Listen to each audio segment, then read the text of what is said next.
하나님의 사람들 혹은 창세기 19장에는 천사들이라고도 기록된 존재들이 롯을 찾아서 소돔이라는 곳에 나타났던 데에는 이유가 있었습니다. 보면 13절에 그 이유가 기록되어 있어요.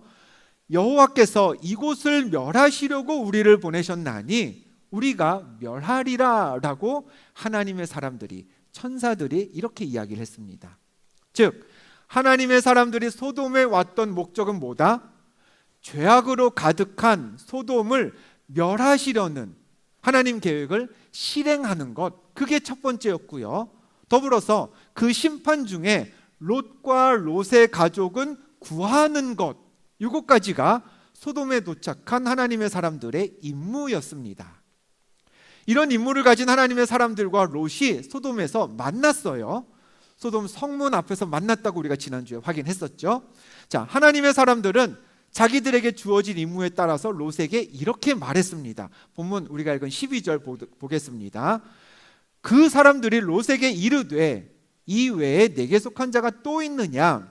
내 사위나 자녀나 성 중에 내게 속한 자들을 다 성 밖으로 이끌어내라 했습니다. 맨 마지막에 뭐라고 했죠? 네 가족들, 너한테 속한 사람들을 어떻게 해라? 이끌어내랍니다. 성 밖으로. 조심조심 안전하게 천천히 잊어버린 것 없이 그렇게 가라는 게 아닙니다. 그냥 끌어내라는 거예요. 시간이 넉넉하다는 거예요? 별로 없다는 거예요?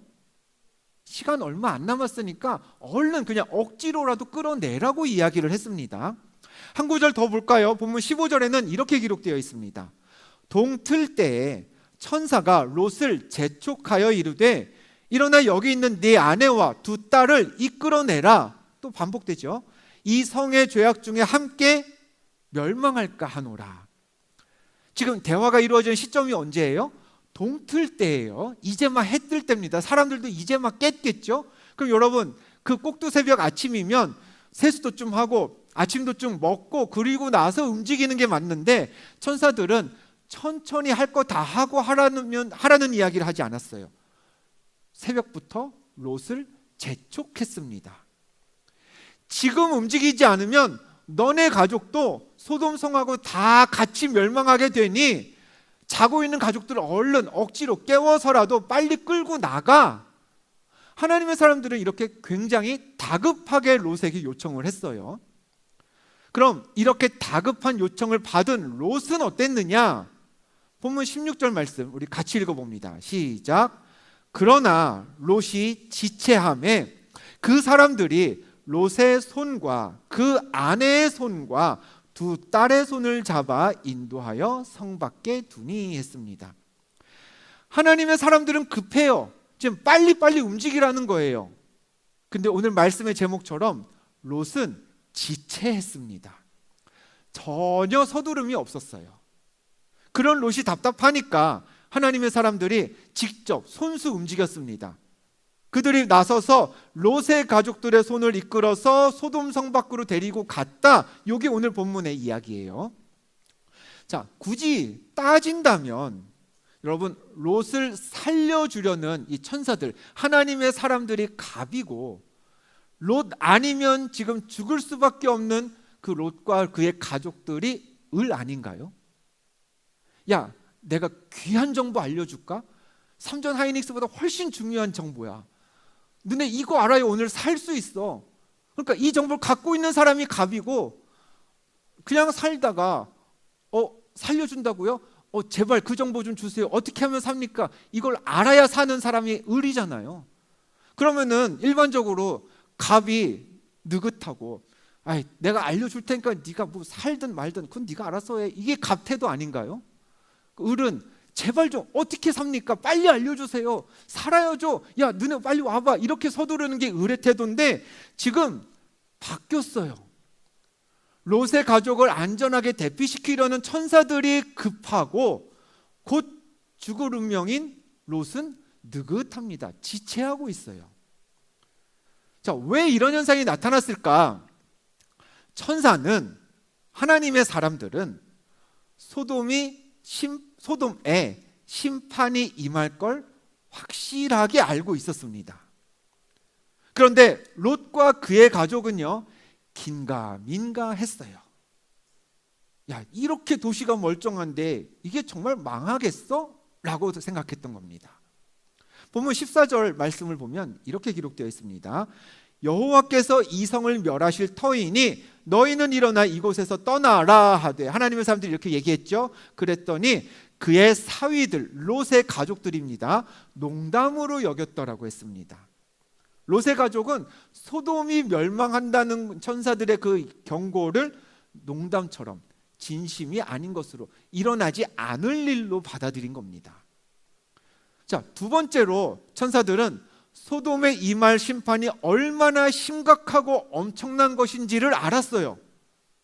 소돔의 심판이 어떻게 임했나 성경에 이렇게 기록되어 있습니다. 창세기 19장 24절 보면요, 여호와께서 하늘 곧 여호와께로부터 유황과 불을 소돔과 고모라에 비같이 내리사 그 성들과 온 들과 성에 거주하는 모든 백성과 땅에 난 것을 다 엎어 멸하셨더라 했습니다. 유황과 불이, 우리 어제 비 내렸잖아요. 그게 물이 아니라 그냥 불꽃이라고 생각해 봅시다. 생명체가 다 사라진 겁니다. 모든 생명이 다 끊어졌어요. 그 불비를 맞고서. 심판의 결과가 이 정도였는데 그런 걸 알았던 천사들은 급했습니다. 빨리 롯을 구하는 게 자신들의 임무니까 롯을 끌어내야죠. 근데 롯은 이런 일이, 아까 우리 봤죠? 동 틀 때 이야기 나누었다고. 그 동이 터서 동이 지기 전에, 해가 지기 전에 그 하루 사이에 이런 일이 일어날 거라는 걸 롯은 꿈도 꾸지 못했던 겁니다. 그러니 지체했던 거죠. 느긋했던 겁니다. 아이들이 어릴 때였습니다. 기저귀 차고 그럴 때, 아장아장 걸을 때, 뭐 가족들, 친척들 결혼식이라도 있어서 온 가족이 외출해야 되는 날이면요, 여러분, 부모는 바빠요. 자기 자신도 씻어야죠. 애들도 씻겨가지고 밥 먹여야죠. 뭐 분유 같은 거 챙겨야죠. 옷 입혀야죠. 바쁩니다. 근데 아이들 옷을 먼저 입힙니다. 그리고 막 나도 씻고 머리 말립니다. 그러면 애들이 뭐 하다가 뭐 크레파스 하다가 옷에 막 묻혀요. 그럼 또 애들 옷 갈아입혀요. 머리, 저희 집은 여자아이들이니까 머리 잘 묶어둡니다. 그럼 뭐 하다가 머리가 또 막 헝클어져요. 그럼 또 머리 다시 묶어주고 내 옷 입고 막 이래야 됩니다. 준비를 다 했습니다. 나도 다 하고 애들도 다 하고, 자 가자 했는데 아이가 그 사이에 뭐 볼일을 봤어요. 기저귀 찰 때 그 신발 신고서 나가려고 했는데 안아 보니까 기저귀가 뭉툭해요. 예. 그럼 다시 신발 벗고 들어와서 기저귀 갈고 출발하고, 뭐 그랬던 적이 한두 번이 아니었던 걸로 기억합니다. 여러분, 부모는요, 몇 시까지 어디를 가야 하고 거기까지 가려면 얼마가 걸리니까 그럼 몇 시 몇 분에 나가야지, 이걸 아니까 시간이 지나면 지날수록 점점 급해집니다. 근데 아이는요, 시간 개념도 없고 늦는 게 뭔지도 모르고 그냥 집 밖에 나가는 게 귀찮고 그러면은 세워라 내워라 하는 겁니다. 아는 사람은 급한 거고 모르는 사람은 느긋한 거예요. 이 땅에서의 삶을 마치고 하나님 앞에 설 때까지 여러분에게는 어느 정도의 시간이 남아 있을까요? 한 60년? 그보다 업 하고 싶으세요? 아니면 내키진 않지만 그보다 다운 하시겠습니까? 여러분, 세상은요, 우리의 기대 수명을 계속 늘려줘요. 그래서 우리도 착각해요. 8, 90은 살겠지. 그러면서 자연스럽게 나타나는 태도가 뭐예요? 롯처럼 지체합니다. 느긋해집니다. 하나님의 심판, 예수 그리스도의 재림, 언젠간 일어나겠지. 나 믿어. 근데 오늘 내일은 아니야. 하나님 주신 사명, 하나님 나라 일 해야지. 할 거야 나.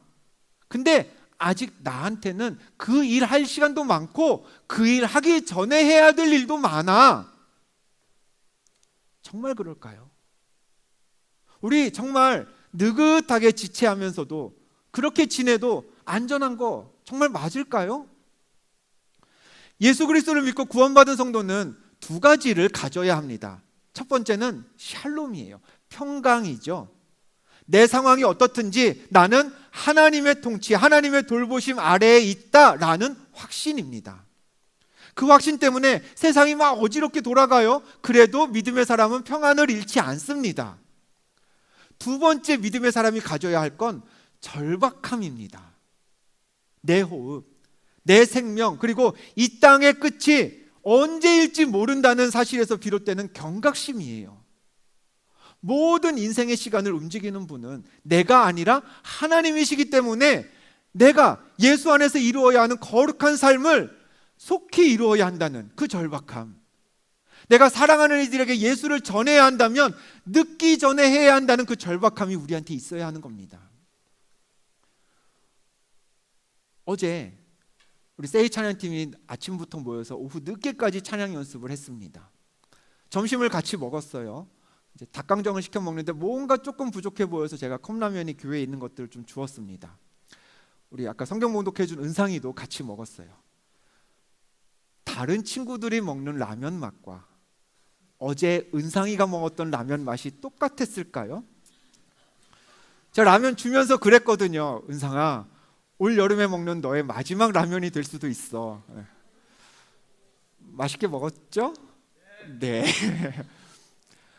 달랐을 겁니다. 절박함을 가지고 먹으면요, 여러분 2,000원짜리 라면 맛도 달라요. 우리 인생에 절박함이 있다면 삶의 태도가 달라집니다. 세상 상황과 유혹에 흔들리지 않고 하나님 주시는 평안을 여러분이 누리고 계신다면 좋습니다. 근데 그렇다면 여러분은 샬롬이라는 성도의 의무 잘 지키신 거예요. 그러나 샬롬만 누리고 절박함이 없다면 우리는 성도의 의무를 반쪽만 행한 겁니다. 내가 누린 평안 더 늦기 전에 다른 사람들한테도 나눠줘야죠. 도적같이 그날이 이르기 전에 구원의 기쁨 우리 한 사람에게라도 더 전해야 하지 않겠습니까? 그런데 많은 그리스도인들이, 특히나 아직 시간 많이 남았다고 생각하는 젊은이들이 샬롬, 평안만 추구하고 복음의 절박함을 잊고 지냅니다. 롯한테는요, 롯에게는 절박함이 없었습니다. 자신이 누리는 평안이 영원할 줄 알고요, 그냥 지체했어요. 분명히 경고가, 동참하자는 메시지가 전달됐는데도 느긋했습니다. 아직 여러분 젊어요. 맞아요. 젊습니다. 근데 젊지만 하나님의 시계는 분명한 건 젊음과 무관합니다. 여러분의 롯과 같은 어리석음에서 벗어나서 하나님 주신 생명길에 즉각 발을 내딛고 움직이는 그런 절박한 주님의 백성 되기를 주님의 이름으로 축복합니다. 느긋하게 지체했던 롯의 예상과 달리 소돔은요, 하나님의 사람들이 피하라고 했던 그날 멸망이, 그 과정이 시작되어서 그날로 끝이 났습니다. 소돔이 이처럼 하루 만에 즉각적으로 멸망했던 원인은 그럼 무엇일까? 뭐 때문일까요? 한 글자, 죄 때문이죠. 죄악이 그 성에 넘쳐났기 때문에 하나님은 소돔을 멸하셨습니다. 그러면 우리 거기서 질문을 하나 더 던져보자고요. 도대체 소돔이 가진 죄가 뭐길래, 어떤 죄를 그들이 짓고 있었길래 하나님은 단 하루 만에 그 성을 멸했던 것인가? 성경 에스겔을 보면 소돔의 죄악에 대한 하나님의 말씀이 아주 구체적으로 드러나 있습니다. 우리 같이 한번 읽어보길 원해요. 시작. 소돔의 죄악은 이러하니 그와 그의 딸들에게 교만함과 음식물의 풍족함과 태평함이 있음이며 또 그가 가난하고 궁핍한 자를 도와주지 아니하며 거만하여 가증한 일을 내 앞에서 행하였음이라. 아멘. 자, 노란 글씨를 하나하나 보자고요. 소돔의 첫 번째 죄악 무엇인가요? 교만함입니다. 여러분, 성경이 말하는 교만함은요, 성품의 문제가 아니에요. 아, 야, 걔 잘난 척 너무 하는 것 같아. 아, 걔 너무 교만해. 이런 게 아닙니다. 구약 신명기는 교만함이 왜 죄인지를 이렇게 설명합니다. 내 마음이 교만하여 너의 하나님 여호와를 잊어버릴까 하노라 라고 했어요. 교만한 사람은 그냥 잘난 척해서 그냥 재수 없어서 죄를 짓는 게 아닙니다. 그 사람은요, 자기 삶을 자기가 통제할 수 있다고 믿어요. 그래서 인생에서 하나님이 개입하실 영역을 두지 않습니다. 그냥 다 자기가 해결하려고 합니다. 잘난 척하는 게 문제가 아니라 하나님을 잊어버린다는 것. 그래서 하나님 없이 살려고 하는 태도 때문에 교만함은 죄가 됩니다. 두 번째, 소돔의 다른 죄악. 우리 조금 전에 봤던 에스겔 말씀 화면에 띄워주시면, 두 번째는요, 음식물의 풍족함과 태평함이라고 했습니다. 음식물의 풍족함과 태평함. 다시 말하면 잘 먹고 잘 살았다라는 얘기죠. 여러분, 이게 죄예요? 잘 먹고 잘 살고 싶은 분 우리 중에 아무도 없나요? 결국에는 우리가 기도하는 것도 이거 아니에요? 이게 죄니까 우리 기도 제목 다 바꿔야 될까요? 첫 시간에도 말씀드렸습니다. 아브라함, 롯 왜 헤어졌다 그랬어요? 가진 게 많아서 헤어졌어요. 아브라함도 잘 먹고 잘 살던 사람이고요, 롯도 잘 먹고 잘 살던 사람입니다. 부유한 사람들이었어요. 부유함은요, 하나님이 주시는 복이 맞습니다. 문제는 뭐예요? 앞서 말씀드린 것처럼 소돔에는요, 풍족함과 태평함, 즉 샬롬만 있고 절박함이 없었다는 거예요. 하나님이 주관하시는 때가, 마지막 때가 이르면 풍족함도 태평함도 다 사라질 수 있다는 걸 소돔 사람들은 잊고 지냈습니다. 그래서 풍족함과 태평함이 소돔에서는 죄가 되었던 겁니다. 세 번째 봅니다. 이어서 뭐라고 되어 있나요? 소돔의 죄악을 하나하나 따질 때 이게 아마 우리의 예상을 가장 뛰어넘는, 가장 빗나가는 죄가 아닐까 싶습니다. 세 번째 노란 글씨, 가난하고 궁핍한 자를 도와주지 않았다라고 성경이 얘기하고 있어요. 우리는 그렇게 생각합니다. 도시 하나가 통째로 하루 만에 멸망할 정도면, 그 정도로 죄가 가득했다면 아마 그 죄는 막 방탕함, 막 온갖 유흥을 막 사람들이 다 즐기고 성적으로 굉장히 문란해져 있는 그런 심각한 죄들을 떠올립니다. 물론 소돔이 그런 죄로부터 자유로웠다는 얘기는 없어요. 성경에도 소돔이 그런 죄도 행했다라는 힌트들이 여러 곳에 있습니다. 마지막에 보면 거만하여 가증한 일을 내 앞에서 행했다라고 했죠. 이 말씀이 아마 그런 방탕함, 문란함을 이야기하는 것이 아닐까 유추할 수 있어요. 근데 그보다 앞서서 성경이 제시한 게 뭐예요? 가난하고 궁핍한 자를 도와주지 않았다는 거래요. 솔직히 말해서 여러분, 이웃을 돕지 않는 거, 이거는 우리 생각에는 그냥 필수가 아니라 그냥 옵션 아닌가요? 하면 좋지만 지금 당장 여건이 안 되면 조금 미뤄놔도 되는 일, 하면 해서 칭찬받는 건 당연하지만 안 한다고 해서 죄라고 할 수는 없는 그냥 딱 그 정도의 일 아니에요? 근데 오늘 말씀은 그게 분명히 죄라고 짚고 넘어가고 있습니다. 이 말씀이 저에게는 꽤나 신선한 충격이었습니다. 나는 누리면서 가난한 이웃을 외면하는 게 정말 도시를, 한 세대를 멸망시킬 만큼 심각한 죄가 되는구나. 하나님은 이 일로 노하시고 벌하시기도 하시는구나 라는 걸 다시 생각하게 했던 말씀입니다. 그러면 성경에 이렇게까지나 이거 죄야 라고 명시했다면 우리도 그 죄 같이 한번 끊어내야 되지 않을까요? 지난주에도 말씀드렸다시피 오늘부터 7월에 있을 수련회 신청이 시작됩니다. 예배가 끝나면 미라클 기도 인스타그램에 그 첫 화면에 이제 온라인 신청서 링크가 공개되어 있을 겁니다. 또 우리 회장단을 통해서 필라 리더들 톡방, 모여있는 톡방에도 신청서 링크가 공유가 될 거예요. 수련회 일정은 간단합니다. 첫날과 둘째 날은 프로그램 먼저 갖고요, 저녁 식사 나누고요, 그 다음에 예배로 이어집니다. 그리고 주일인 셋째 날은 예배 드리고 필라 모임 하는 우리의 가장 노멀한 주일 일정으로 이렇게 진행이 될 겁니다. 예배에 대해서는 지난주에 잘 설명을 드렸죠. 그리고 구체적인 시간은 아직 조정 중인 부분이 있어서 제가 확정되는 대로 공지를 드리겠습니다. 처음 이틀 동안 앞서서 오후에 진행될 프로그램 이름 어떻게 돼 있죠? Connect Outside, 둘째 날은 Connect Inside라고 되어 있습니다. Connect는 주제인데 그 주제를 조금 더 발전시켜서 같이 행동하자라는 차원에서 우리 회장단이 아이디어를 주셨어요. Connect라고 그렇게 바꿔 보았습니다. 센스 좀 있죠? 동의하시나요? 네. 주제도 살리고 그 프로그램의 뉘앙스도 잘 드러낸 좋은 이름 같아요. 첫날 프로그램인 Connect Outside는 아마 대략 한 12시, 1시쯤 시작해서 저녁 때까지 이어질 예정입니다. 코스에 따라서 조금 더 일찍 모이는 부분도 있을 텐데요.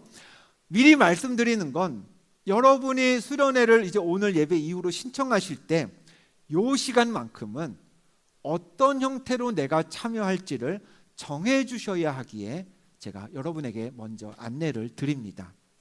여러분에게는 다음에 3가지 옵션이 제공됩니다. 첫 번째, 쿠킹마마입니다. 아시는 분들은 아시겠지만 이제부터 소개되는 타이틀 3개는 다 게임 타이틀의 이름에서 이제 차용을 한 겁니다. 우리는 최근 몇 년 동안 5월 초 어버이 주일이 있는 5월 초마다 MG 딜리버리를 진행했습니다.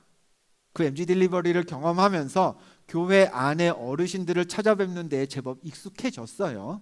어르신들 댁에 갈 때 이런 분위기구나, 이런 반응들을 보이시는구나, 이런 대화를 나눠야 하는구나 라는 경험들이 여러분에게 최근 3, 4년간 누적되었을 겁니다. 그래서 이제 교회 밖의 어르신들에게 정말 복음 들고 가는 여정을 한번 도전해 보려고 합니다. 그런데 복음만 들고 나가면 그것보다 혼자 지내시고 거동 불편한 어르신들 일상에 조금이라도 보탬이 되도록 이제 반찬과 먹거리, 간식들을 가지고 가는 시간을 준비해 보았습니다. 우리 교회가 운영하는 소사노인복지관과 같이 협력해서 소사구 관 내에 있는 홀로 지내시는 그리고 형편도 좋지 못하신 어른분들 소개받아서요. 그분들에게 드릴 반찬 여러분이 모여서 직접 만들 겁니다. 그리고 만든 그 반찬 가지고 정해진 어르신 댁에 가가호호 방문 드릴 겁니다. 그게 첫 번째 쿠킹마마 활동입니다. 자, 두 번째는요, 마리오 파티입니다. 부천에 해리몬이라는 시설이 있습니다. 서울신대 같이 붙어 있거든요. 서울신대 옆에 있는 지적장애인 생활시설입니다. 학교도 같이 있고요. 그곳에서 지내는 분들 중에 지적장애와 자폐성 장애를 가진 20여 명을 대상으로 1일 성경학교를 그곳에 가서 진행하려고 합니다.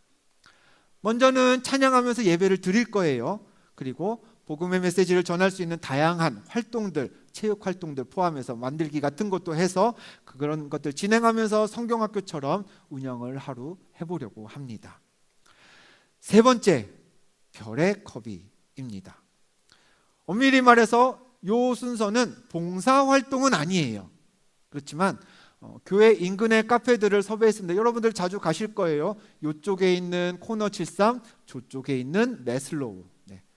크진 않고 아담한 로컬 카페입니다. 그 두 곳과 협업해서 그날 하루는 우리가 미라클 기둥교회가 카페를 찾아오는 모든 지역 주민들에게 음료를 제공할 겁니다. 대신 우리는 무료 음료를 받아 가시는 분들에게 예수 그리스도를 전하고 교회를 소개하는 시간을 가지려고 합니다. 마치 그런 분위기처럼 되지 않을까 싶어요. 크리스마스 때 가면은 예수님 생일 카페 그런 거 있잖아요. 만들기도 하고 브로셔도 나눠주고 이야기도 나누고 그런 공간으로 교회 인근의 카페들을 활용하려고 합니다. 매번 그랬듯이 이번 수련회도 등록비가 있습니다. 네. 물가는 많이 올랐지만 등록비는 올해는 고정입니다. 사실 고정은 아니죠. 작년에는 얼리버드 할인도 있었는데 올해는 그냥 없이 깔끔하게 일찍 신청해도 늦게 신청해도 아니면 하루만 참여해도 전 일정 다 참여해도 티셔츠를 신청해도 안 해도 똑같습니다. 얼마? 3만 원의 등록비를 받습니다. 여러분이 납부해 주시는 등록비는 모두 다 여러분이 참여하실 첫날 봉사활동 예산으로 사용될 예정입니다. 수련회 3일 동안 여러분이 드실 것도 있고 여러분이 즐기실 것도 있어요. 그건 교회가 정성껏 준비하겠습니다. 우리 회장단과 또 집사님들과 의논해서 좋은 것으로 준비하겠습니다. 대신 여러분은 소돔이 하지 못해서 멸망했던 그 일, 우리도 내 일이라고 여기지 그동안 여기지 않았고 지금 안 해도 괜찮잖아 라고 생각해서 절박함 없이 그냥 미뤄놨던 그 일, 궁핍한 이웃을 돕는 일에, 그리고 예수 그리스도를 전하는 일에 여러분의 시간과 정성과 마음을 듬뿍 쏟는 그런 수련회가 이번 여름이 되었으면 좋겠습니다. 한 달 전부터 회장단과 수련회 첫날을 이 같은 활동으로 진행하는 게 어떨까 이야기를 많이 나누었습니다. 그 중에 이런 의견이 있었어요. 목사님, 수련회는 우리 자신을 돌아보는 1년에 한 번뿐인 시간인데 너무 우리가 외부적인 활동에만 매달리는 것 아닙니까? 라는 이야기를 한 분이 해주시더라고요. 저도 미처 그 부분까지는 생각하지 못했어서 굉장히 좋은 지적을 받았던 기억이 있습니다. 그래서 저도 고민을 했어요. 정말 우리 청년들이 내가 지금 바로 움직였으면 하는 어떻게 보면 제 욕심 때문에 차분히 스스로의 신앙을 살피는 그런 기회를 빼앗는 건 아닐까. 그러다가 지난 5월이었죠. 5월에 광란 결승이 있었던 그 주일로 기억합니다.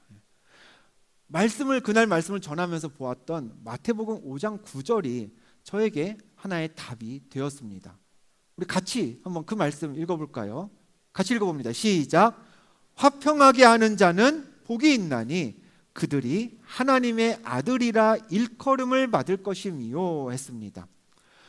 화평을 이루는 자가 복이 있대요. 왜요? 하나님의 아들, 하나님 자녀라 일컬음 받기 때문이랍니다.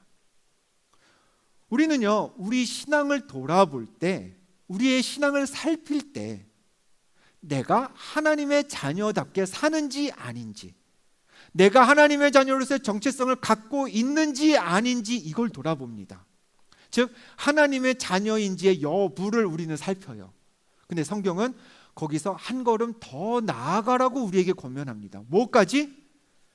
네가 하나님의 자녀인지 아닌지 돌아보는 데서 그치지 말고 하나님의 자녀라고 사람들에게 일컬음 받고 있는 사람인지까지도 한번 돌아봐 라고 우리에게 도전하고 있는 거예요. 여러분 구분해 볼까요? 하나님의 자녀로 사는 것과 하나님의 자녀라 일컬음 받으며 사는 건 별개의 문제입니다. 내가 아무리 하나님 자녀라고 자신 갖고 확신하면서 살아도요, 세상이 나를 하나님의 자녀라 일컬어 주지 않을 수도 있는 거예요. 그럼 그 사람은 정말 하나님의 자녀 맞을까요? 우리가 우리의 신앙을 돌아볼 때 놓쳐서는 안 되는 것 중에 하나가, 내가 예수를 그리스도라고 고백해서 하나님의 자녀가 되었으면 세상도 그런 나의 정체성을 인정하고 나를 하나님의 자녀라 일컬어 주는지 거기까지 살필 수 있어야 합니다. 우리 이번 여름 다 같이 한번 살펴보자고요. 내가 하나님의 자녀됨을 살피면서 동시에 하나님의 자녀라 일컬음 받는지까지도 스스로를 돌아보는 이 여름이 되었으면 좋겠습니다. 수련의 첫날, 누군지도 모르는 어르신들 위해 음식도 만들어 보고, 평생 내가 장애 가지신 분들 만나본 적도 없지만 그런 분들과 함께 예배도 드려보고, 어디 가서 전도 한번 해본 적 없지만 카페에 제 발로 찾아오시는 분들한테 예수님 자랑도 한번 실컷 해보자고요. 절박함을 가지고. 그리고 우리 첫날 저녁에 저녁 식사 맛있게 하고 예배 가운데 모이겠죠?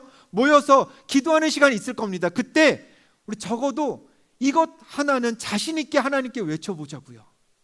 하나님, 소돔은 가난하고 궁핍한 자를 돕지 않아서 하나님이 그 성 멸하셨죠? 근데 저는 오늘 힘없고 궁핍한 어르신들에게 기쁨이 되어드렸습니다. 하나님, 저는 오늘 몸이 불편한 분들에게 잠시나마 즐거움을 드렸습니다.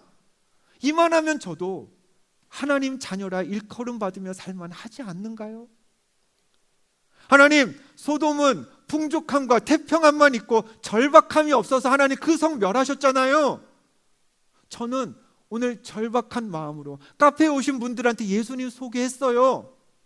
그러니 하나님 심판의 때에 저 기억해 주세요.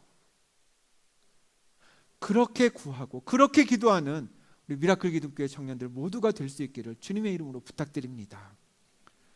죄가 무엇인지 우린 오늘 확실히 알았습니다. 아는 데서 그치지 말고 그 죄악 우리 같이 끊어내 봅시다. 롯처럼 그냥 지체하면서 느긋한 마음 가지고 나중에 하면 되겠지 했지만 여러분, 그건 샬롬만 누리고 절박함이 없는 반쪽짜리 그리스도인의 모습입니다. 기회가 있을 때 같이 움직였으면 좋겠습니다. 이제 찬양을 하나 부르려고 합니다. 저는 부를 때마다 후렴의 이 가사가 참 좋습니다. 주님의 사랑, 그 사랑을 전하는 것, 그건 죄 앞에 무너진 우리를 새롭게 하는 것이라고 했습니다. 여러분, 우리는 그리스도의 사랑을 전하면 하나님 나라가 확장되지, 하나님 주시는 사명을 내가 잘 감당하는 거지, 귀하고 거룩한 일이야. 맞아요. 여러분의 그 생각 맞지만 그건 하나님만을 위한 일이 아닙니다. 우리에게도 유익함이 있어요. 어떤 유익? 그 사랑을 전하면 죄 앞에 무너진 우리도 새로워지기 때문입니다. 소돔은 그걸 하지 못해서 그날로 멸망했습니다. 그러나 그리스도의 사랑을 전하며 죄에서 새로워지는 우리는 이 땅의 시간이 언제 멈추든 하나님 품에서 영원한 생명을 누리게 될 줄 믿습니다. 우리 이 고백하면서 늘 부끄러움 가지고 하나님, 저 이 사명대로 살아야 하는데 아직은 너무 바쁘네요. 아직은 제가 이 일 하지 못하겠네요. 그렇게 미루지만 말고 이 여름에 다짐하고 소돔이 하지 못했던 그 죄악을 끊어낼 수 있는 그런 하나님의 복된 자녀 되시기를 주님의 이름으로 축복합니다.